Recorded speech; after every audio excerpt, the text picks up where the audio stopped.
There's one sure thing in this uncertain world. A galley ride will always take you to places where there's excitement tinged with sun-drenched history. You're on the coast of the Mediterranean, that compelling sea where civilization and romantic living grew side by side. The Pict's magic carpet has transported you to the mosques and minarets that conjure up an Arabian Nights atmosphere, where magic carpets were always a picture book part of life. For we've left Europe.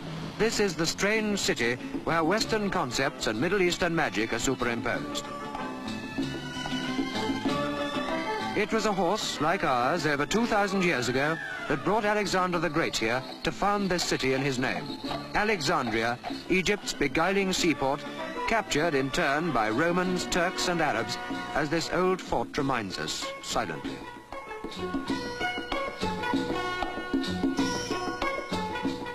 When the pharaohs ruled Egypt, this chunk of granite was hewn and hoisted in memory of an emperor who brought bread to the people starving from a 9-month siege.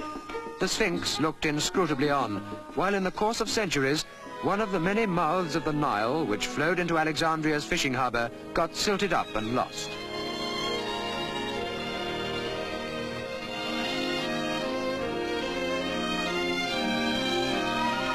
You sail here in waters which once were lit by the great Pharos lighthouse, the seventh wonder of the ancient world, destroyed in an earthquake a mere matter of 600 years ago, just the day before yesterday in Egypt's historical reckoning.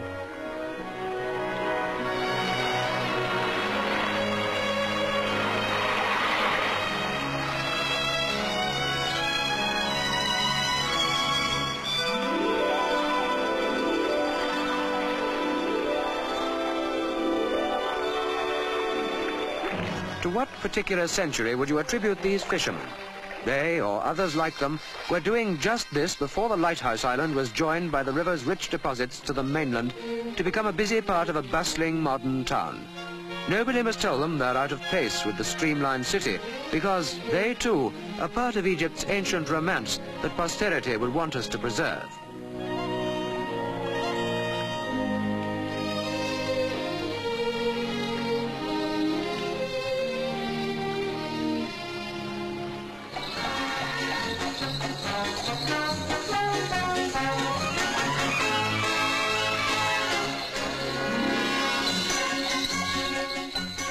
When Arab horses stormed into Alexandria 1,300 years ago, they found 4,000 palaces and baths, 12,000 gardeners and 400 theatres dating back to antiquity.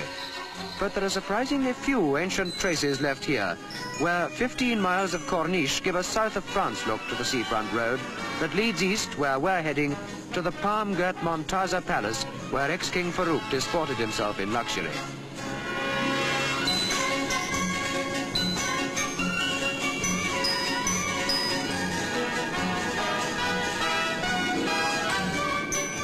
We're heading for a pleasure ground where life goes swimmingly.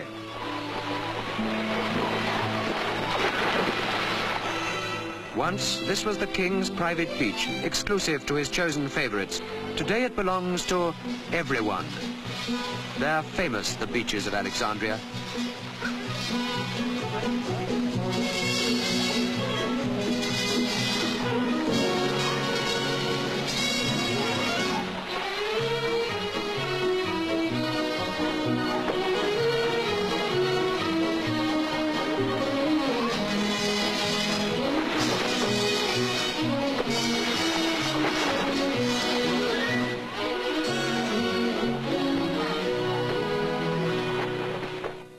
From the dazzling sunshine, we've come now to the shadowy world of the catacombs, one of Alexandria's ancient remainders that survived all the sieges and rebuilding, to be discovered by chance just 60-odd years ago. A burial place hewn out of the living rock and dating back through Greek and Roman times to the days of the pharaohs, when snakes and crocodiles were gods.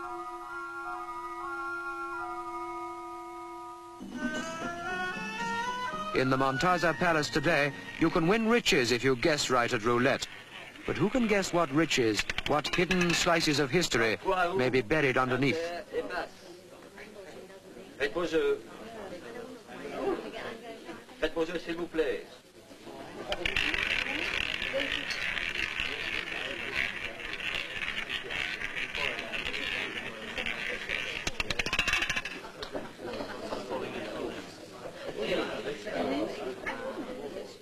You've only got to go to the outskirts of town to encounter the one Egyptian creature that never changes and links the rich Nile Valley with the surrounding wilderness, the camel.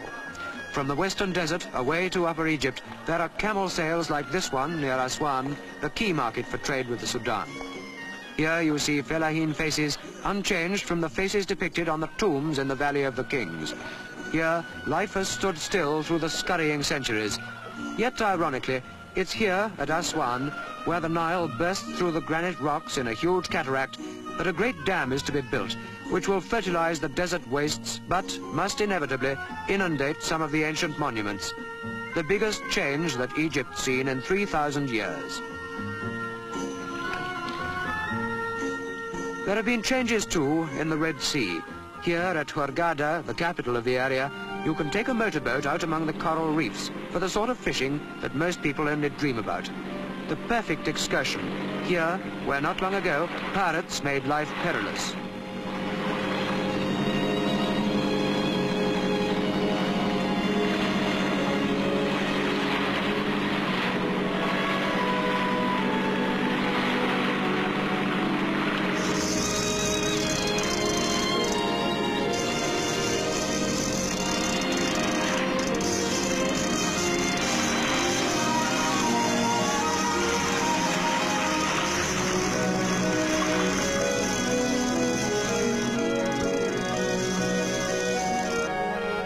Changes too in the life of the local fishermen.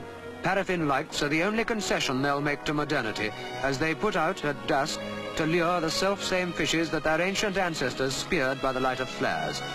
There's no carpet more magical than the liquid carpet of the Red Sea when twilight puts its inimitable patterns into it.